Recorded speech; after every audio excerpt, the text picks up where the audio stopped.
আদালত কর্মচারী সমিতি রাজ্য নেতৃত্ব তথা সামনে উপবিষ্ট আমাদের সংগ্রামী সাথী, আজকে এখানে যে আলোচনা সভার আয়োজন করা হয়েছে তাতে যে প্রশ্নগুলো নিয়ে আলোচনা করার কথা সেখানে প্রথমে এসছে হচ্ছে রাজ্য সম্মেলন। রাজ্য সম্মেলন আমার যেটা মনে হয় যে দক্ষিণবঙ্গে অনেকবারই রাজ্য সম্মেলন হয়েছে, একবার যদি উত্তরবঙ্গে হয় বেশ ভালোই হবে। আমি উত্তরবঙ্গ থেকে আগত প্রতিনিধিদের বলবো বিষয়টা নিয়ে আপনারা একটু চিন্তা ভাবনা করুন, যদি আপনারা করতে পারেন, কারণ আমাদের এর আগে বোধহয় কোনো রাজ্য সম্মেলন উত্তরবঙ্গে হয়নি, সেটা করতে পারলে ভালো হবে। উত্তরবঙ্গ থেকে কোচবিহার থেকে আমার যে সংগ্রামী বন্ধু ছোট ভাই বলল যে কোচবিহারের সংগঠনের কথা, আমরা কোচবিহার ভিজিট করতে গিয়ে দেখেছি বোধহয় তখন রাত্রি 8টা সাড়ে 8টাও বেজে গেছে। হ্যাঁ, সেখানে উপস্থিত যে আমাদের কর্মীবৃন্দ, তাদের উপস্থিতি আমাদের সত্যি অবাক করেছে, এবং সেখানে বিশেষ করে শুধুমাত্র পুরুষ কর্মীদের নয়, মহিলা কর্মীদের উপস্থিতিও কিন্তু আমাদের অবাক করেছে। আমরা সেদিনকে বুঝতে পেরেছিলাম যে কোচবিহার তার সংগঠনকে সেই জায়গায় নিয়ে যেতে পেরেছি, যে জায়গায় নিয়ে যেতে পারলে সংগঠন আর কর্মী একাত্ম হয়ে যায়। অনেকেই এখানে বলছে যে আমরা সংগঠনের কর্মীদের পাশে পাচ্ছি না, অনেকাংশে কর্মীদের পাশে পেতে গেলে আমাদের যারা নেতৃত্ব আছে তাদেরকে কিন্তু অনেক বেশি আগ্রাসী হতে হবে, অনেক বেশি আগ্রাসী মনোভাব তাদের মধ্যে থাকতে হবে, যাতে সেই কর্মীরা একটা সাহস পেতে পারে। রাজ্য কমিটি সবসময়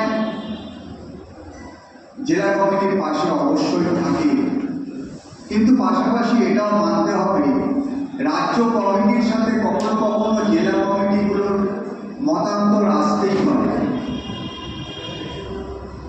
আমার মনে আছে আমি যখন চাকরিতে জয়েন করেছিলাম তখন থেকেই পশ্চিমবঙ্গ আদালত কর্মচারী সমিতি সভ্য ছিলাম, কিন্তু সেই 2008, 9, 10, 11 এই সালগুলোতে পশ্চিমবঙ্গ আদালত কর্মচারী সমিতি সেই রকম গুরুত্ব বা সেই রকম অ্যাক্টিভিটিস কিন্তু আমাদের খুব একটা চোখে পড়তো না।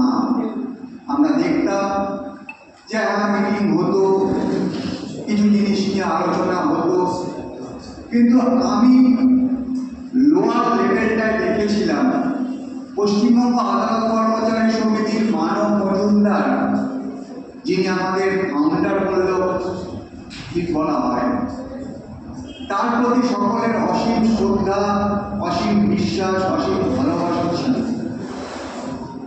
কিন্তু সেই জায়গায় দাঁড়িয়ে তখনও পর্যন্ত আমাদের সেই আন্দোলন করার মতো জায়গাটা বোধহয় কিছুটা নষ্ট হয়ে গেছিল।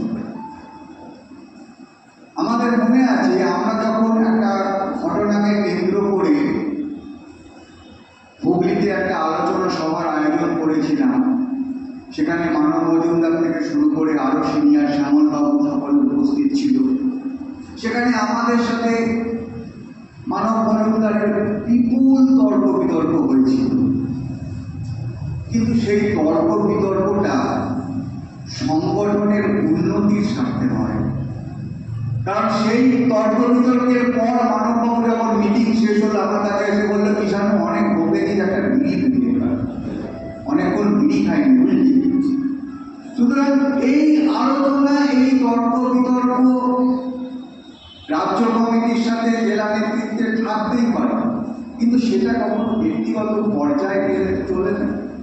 মানব মজুমদারের সাথে বোধহয় হুগলির বিরোধ সব থেকে বেশি ছিল, আর হুগলি বোধহয় মানব মজুমদারকে সব থেকে বেশি ভালোবাসে।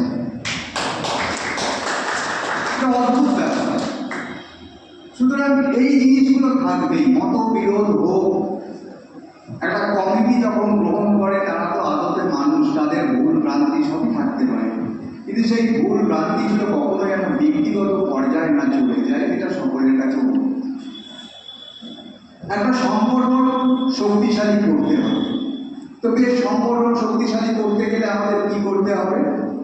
আমাদের করতে হবে আমাদের যে কর্মচারী আছে তাদের যে বেসিক নিডস, তাদের যে দাবি দাওয়া, সেই দাবি দাওয়াগুলো আমরা সঠিক জায়গায় সঠিকভাবে নিয়ে যেতে হবে। আচ্ছা বলুন তো, 10টা যদি দাবি থাকে, আমরা কি 10টা দাবি মেটাতে পারবো না? 10টা দাবি থাকলে হয়তো আমরা 3টে 4টে 5টা মেটাতে পারবো, কিন্তু কর্মচারীদের কাছে এই বার্তাটা তো পৌঁছে দিতে হবে যে আপনার 10টা দাবিকে নিয়েই আমরা আন্দোলনটা করছি। সেখান থেকে আমরা আজকে 2টো আনতে পারছি, তারপরে আরো 2টো আনতে পারবো, তারপরে আরো 2টো আনতে পারবো। সুতরাং কর্মচারীদের যে দাবি দাওয়া, সেই দাবি দাওয়াগুলোকে অস্বীকার করে কখনো আমরা আন্দোলনে নামতে পারবো না।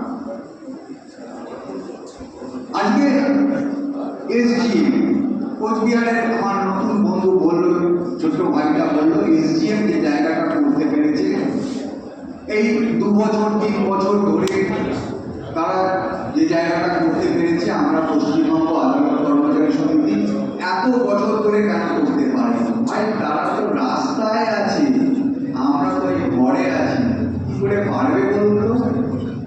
আগে রাস্তায় নামুন, তবে তো সেই জায়গাটা তৈরি করবে। আজকে এসজিএম আন্দোলনের ডাক দিয়েছে, আমরা আন্দোলন করেছি। আমাদের মধ্যে এখন প্রশ্ন